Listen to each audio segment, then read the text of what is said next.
सल्लल्लाहु अलैका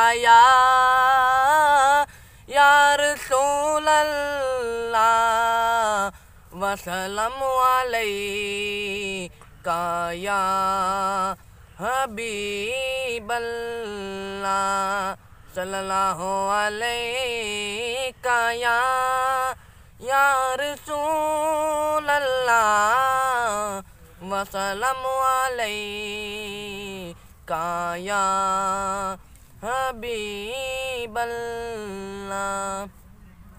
अरसू है इल्हार मदीने वाले का, नूरानी है दरबार मदीने वाले का।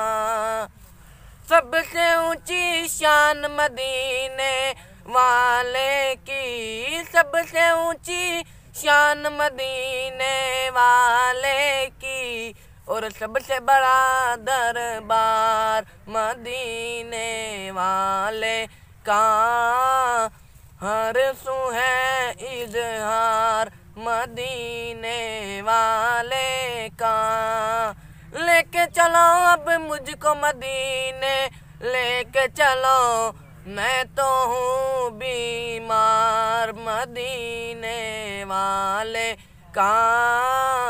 हर सू है इजहार मदीने वाले का। अपने तो अपने हैं, दुश्मन भी ये कहते हैं कि आला है किरदार मदीने वाले का। हर सू है इल्हार मदीने वाले का। दिल की ये तमन्ना है एक दिन हम भी तैबा जाएंगे और देखेंगे दरबार मदीने वाले।